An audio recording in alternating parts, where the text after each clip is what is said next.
Están escuchando.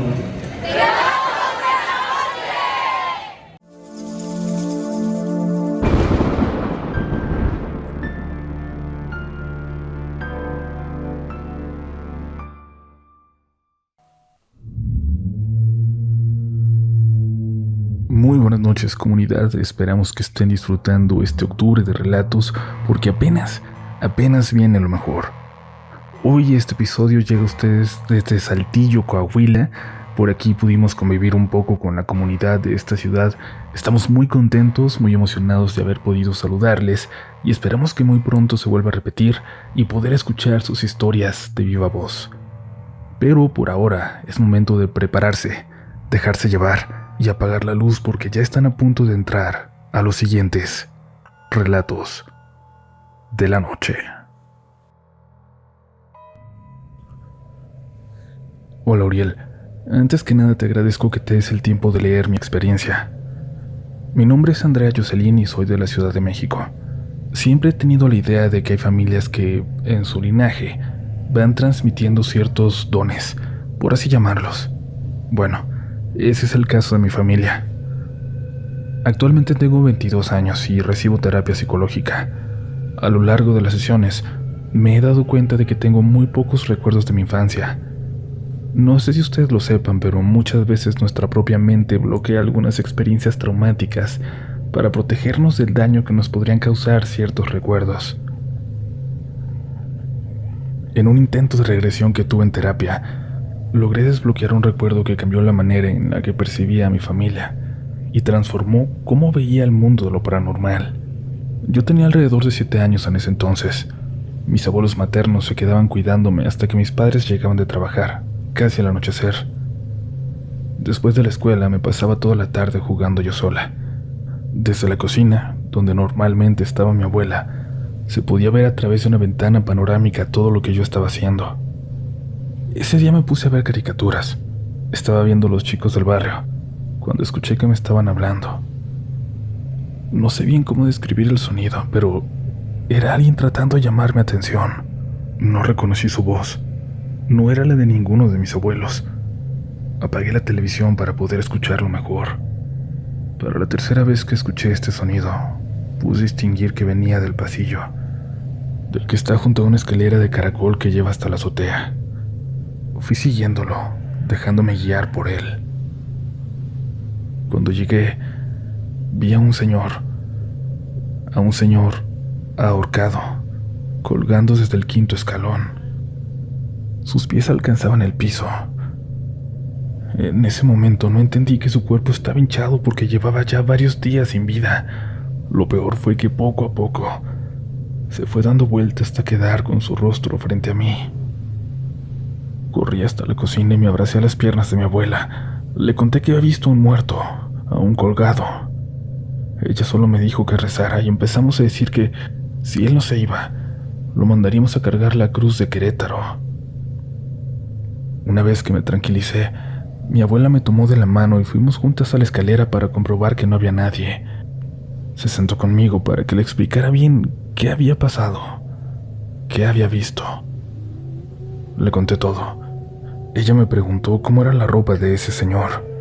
Me insistió mucho para que le describiera de manera muy detallada la ropa que llevaba el muerto. Cuando le dije cómo iba vestido, me pidió que no volviera a mencionar a este hombre. Además, me hizo prometerle que esto quedaría entre nosotras. Al momento de preguntarle si sabía quién era, ella empezó a llorar de una manera desconsolada. Intenté calmarla. Incluso le juré que yo no volvería a tocar el tema si ella dejaba de llorar. Esa noche esperé despierta que llegaran mis papás porque, de verdad, la curiosidad no me dejaba en paz. Le pedí a mi mamá que fuera honesta conmigo. Me puse a escribirle al hombre que yo había visto y le pregunté si ella lo conocía. Sí, pero ¿tú cómo sabes? ¿Quién te habló de él?, me dijo. Le conté que yo lo había visto y también lo que había pasado con mi abuela. Qué imprudente eres, de verdad. ¿No te das cuenta de que lastimas a tu abuela? Le haces daño cada vez que lo mencionas, me dijo mi mamá. Mi último recurso fue ir con mi hermano mayor, que me lleva casi 20 años, y por lo tanto su trato siempre ha sido muy paciente conmigo. Fui a su habitación. le pedí que por favor no se enojara conmigo, como mi mamá. Él me escuchó con atención y me contó que mi abuela tenía varios hermanos que, al igual que ella, crecieron solo al cuidado de su padre, que se había quedado viudo desde muy joven. Sus hijos lo querían muchísimo por todos los sacrificios que hizo por el bien de la familia. Tuvo una vida longeva, murió a los 90 años y en muy buen estado de salud. Uno de sus hijos, el más hermoso de corazón como lo describen, dedicó toda su vida a su padre. Nunca le interesó casarse ni formar una familia, ni siquiera quiso tener una profesión que le demandara mucho tiempo. Su vida entera era su padre. Cuando mi bisabuelo falleció, el hermano de mi abuela se fue a recluir a un monasterio para que la fuerza de Dios le ayudara a superar el duelo. Decían que él tenía un corazón enorme, pero la muerte de su padre lo había consumido por completo. Se sentía muy solo y era evidente que no estaba bien. No salía del monasterio más que para ir a ver a sus hermanos. Un día, fue a visitarlos y les llevó una fotografía de su padre a cada uno. Los abrazó, como si se estuviera despidiendo de ellos, y volvió al monasterio a encerrarse en su cuarto. Los monjes, preocupados de no verlo salir, ni siquiera para comer, entraron a buscarlo. Se dieron cuenta de que ya llevaba varios días muerto. Él se había suicidado colgándose de las vigas de madera del techo. Sé que sus hermanas, entre ellas mi abuela, fueron a recoger el cuerpo, y por eso ella tiene bien presente cómo estaba vestido. A mí se me manifestó tal como murió, con la misma ropa que traía puesta aquel día. Aún desconozco el motivo por el que yo lo vi. Varios eventos similares ocurrieron a lo largo de mi infancia y me ocasionaron verdadero terror. Una persona que dice que ve el futuro me pidió que no tuviera miedo porque este era un don que se me estaba presentando. Si no lo quieres, recházalo, me dijo. Ignóralo para que desaparezca. La verdad es que ella tenía razón y pasé mucho tiempo sin ver nada, pero no sé si hay algo en mi vida que está haciendo que estas visiones regresen. La verdad, siento que esta vez estoy lista para aceptar este don y todo lo que esto signifique. Hola comunidad, he querido contarles esto desde hace ya varios meses. Sin embargo, no había tenido la oportunidad de escribirles y que me leyeran. La historia que voy a compartirles hoy no es mía, es de mi papá. Yo ni siquiera había nacido en ese momento, pero la conozco tan bien como si hubiera estado con él, acompañándolo. Lo que pasó esa noche lo marcó tan profundamente que hoy, después de tantos años, sigue pensando en ello. Mi hermana y yo crecimos escuchando a mi padre contar sus historias, pero sabíamos que esta era especial para él, al grado de que no hay ni siquiera un detalle, por más pequeño que pueda parecer, que se le haya olvidado o que sea insignificante para él. Mi familia y yo hemos intentado encontrar una explicación lógica a todo, pero hasta la fecha, seguimos sin entenderlo. Antes de que mis papás se separaran y tuviéramos que mudarnos, vivíamos cerca de la carretera del Desierto de los Leones, en la Ciudad de México. Lugar que, como algunos de ustedes sabrán, se volvió muy famoso por la película del Kilómetro 31. Sin embargo, lo que se puede ver en esa carretera es solo la punta del iceberg de la realidad. Antes del furor que causó la película, esa carretera ya era conocida. Incluso existe una especie de mitología alrededor de lo que ha pasado y sigue pasando a quienes se atreven a manejar en ella. Es un lugar que causa mucha fascinación, a la vez que miedo, especialmente a los choferes de camiones y traileros que deben transitarla, incluso de madrugada. El Kilómetro 31 está lleno de curvas. Es en verdad peligroso. Es muy normal estar viendo las noticias y descubrir que, otra vez, cobró la vida de más personas. Quienes han estado allí saben lo difícil que es manejar en esta carretera. Hay que ir muy atentos, de preferencia a una velocidad baja. No se pueden quitar los ojos del camino. Se debe ir alerta porque nunca sabes cuándo va a aparecer enfrente de ti una curva. Cualquier descuido puede resultar mortal. Cuando mis papás eran novios, él pasó a dejarla a su casa. Habían ido al cine. De regreso la lluvia se volvía cada vez más fuerte. Se estaba volviendo imposible ver el camino. Mi papá cuenta que intentó manejar más rápido de lo normal porque ya era muy tarde. Necesitaba dejar de estar ahí, en medio de la nada, y llegar lo más pronto posible a su casa. Sin embargo, la lluvia lo obligó a bajar la velocidad. Iba manejando ya con mucho cuidado, muy atento al camino, cuando vio a 3 niños caminando entre la vegetación. Parecían perdidos, asustados de estar solos. Al verlos pensó que quizás estaba confundido, viendo mal por el cansancio. Se detuvo e intentó acercarse a ellos con mucho cuidado, tratando de no asustarles. De cerca vio que uno de ellos era en realidad una niña. Era la mayor. A pesar de estar asustada, iba hasta el frente como si, aún a su edad, fuera consciente de los peligros que corrían y estuviera preparada para proteger a sus hermanos. Mi papá decidió preguntarle a ella qué estaba pasando, si estaban bien o si había algo que él pudiera hacer para ayudarles. Mi mamá se quedó dormida en el camión. Cuando se despertó se bajó sola. Se le olvidó despertarnos a nosotros, le dijo.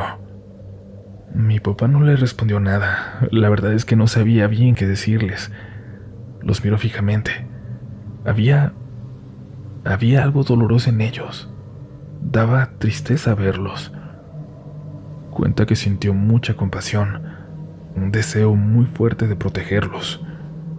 Le estamos esperando, pero no llega. ¿Usted nos puede dar un aventón?, le preguntó la niña. Mi papá decidió llevarlos a donde iban. Le quedaba de paso, y además no iba a abandonarlos él también. Ninguno de ellos dijo nada durante el camino.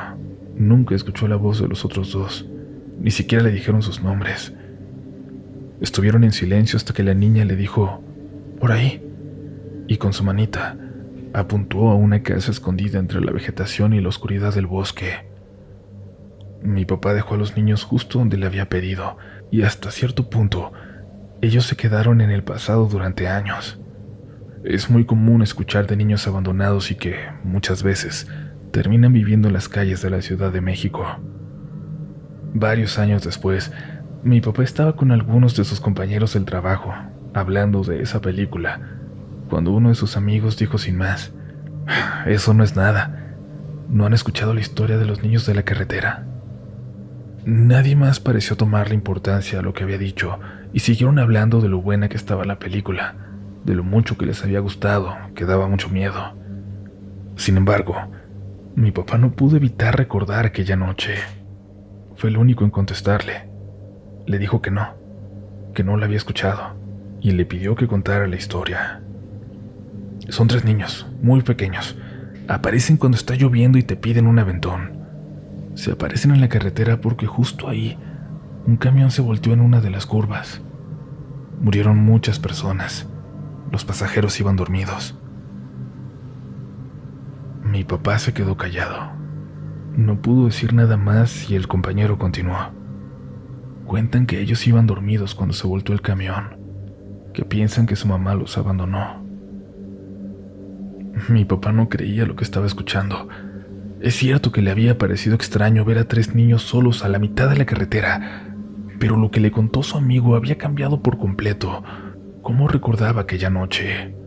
Entre más lo pensaba, menos sentido tenían las cosas. ¿Quiénes habían sido esos niños? ¿Eran los mismos que murieron en el accidente? ¿Ellos sabían lo que pasó con su mamá o de verdad pensaban que los había abandonado? Mi papá tenía cada vez más preguntas, y ninguno de nosotros podíamos ofrecerle alguna respuesta. No las respuestas que buscaba. Hoy nos cuenta con mucha frecuencia su encuentro con ellos. Mi hermana y yo no sabemos todo de memoria. Hemos escuchado la historia tantas veces que incluso sentimos como si también los hubiéramos conocido. Pensamos en ellos. Queremos que estén bien. Ojalá que para este momento sepan que su mamá nunca los abandonó, que estuvo con ellos todo el tiempo que pudo. Donde sea que esté su mamá, estoy segura de que ella no los ha olvidado. Mi papá siempre nos dice que nunca le causaron miedo a sus niños, ni siquiera ahora que es consciente de que ya no estaban vivos cuando se conocieron. En el trayecto, él solo pudo sentir compasión por ellos, que estaban a su suerte, en una ciudad tan grande como lo es esta. En los años que pasé viviendo cerca del desierto de los leones, conocí muchas historias que me gustaría contarles. Espero que las personas que escuchan este podcast también puedan compartir sus experiencias viajando en el kilómetro 31.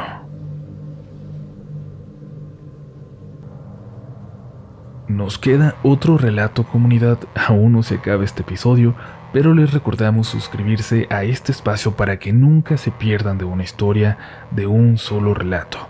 Recuerda que suscribiéndote o siguiéndonos en nuestras redes es la mejor forma de apoyar a que continúe este proyecto. Es hora de continuar. Yo soy Uriel Reyes. Aún hay relatos esta noche. Hoy, después de tanto tiempo que tengo en la comunidad, me decidí a compartirles mi relato. Hace ya bastante tiempo, cuando aún era niña, íbamos cada que las vacaciones lo permitían a visitar a mis abuelitos que viven en un rancho cercano a Dolores Hidalgo. En ese tiempo nos quedábamos en un cuarto largo que tenía una viga roja, la cual lo atravesaba de lado a lado. También es importante contarles que no teníamos luz eléctrica y solo nos ayudábamos con velas para poder ver cuando caía la noche. Pero al estar tan apartado de la ciudad, de todo, teníamos que cuidar las velas y usarlas solo lo necesario. Esa noche, después de rezar el rosario, cosa que se tenía que hacer sí o sí diario y era dirigido por mi abuelo, nos fuimos a dormir. Mi mamá encendió una vela para que pudiéramos cambiarnos y acomodarnos. Tengo 2 hermanas y un hermano. Todos son más chicos que yo. Mi hermano era un bebé, así que obviamente dormía con mi mamá. También mi hermana, la más pequeña. La otra hermana, a la que solo le llevo 2 años, y yo dormíamos en la cama que estaba hasta el otro extremo de la habitación. Todo iba normal esa noche. Terminamos de arroparnos y mi mamá apagó la vela. Les mentiría si les dijera que esto pasó a las 3 de la mañana, ya que no tenía un reloj a la mano, pero el cuarto ya estaba solo iluminado por la luz de la luna que entraba por las ventanas. Un sonido me despertó, como si el techo, que era de tejas, rechinara, y es normal, solo que esta vez lo hacía como si alguien estuviera caminando allá arriba.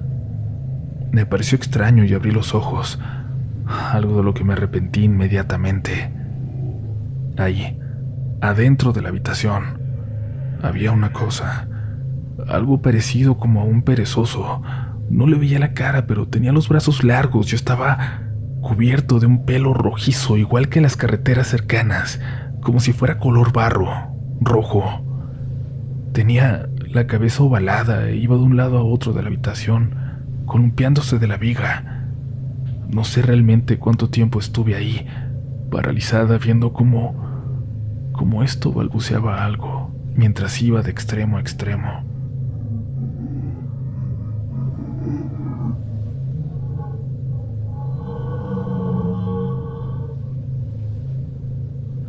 En algún momento se quedó colgando justo en medio de la habitación.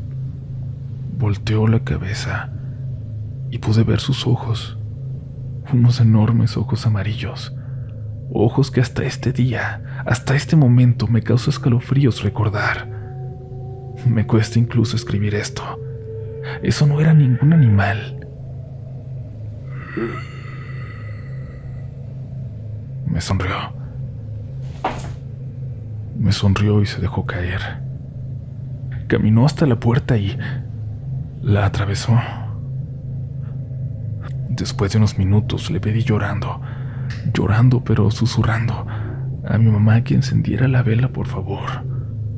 Pero no me escuchó, no me hizo caso, ni siquiera pude hacer que despertara. Y en algún momento de la noche me quedé dormida. Al día siguiente le conté lo que había pasado. Realmente pensé que mi mamá no iba a creerme, pero ese día fue el último que pasamos ahí. Mi mamá fue a hablar con una tía que vivía también ahí, y después de describirle lo que había visto, mi mamá dijo que tenía varios días sintiendo como algo con unos brazos largos le intentaba quitar a mi hermano por las noches.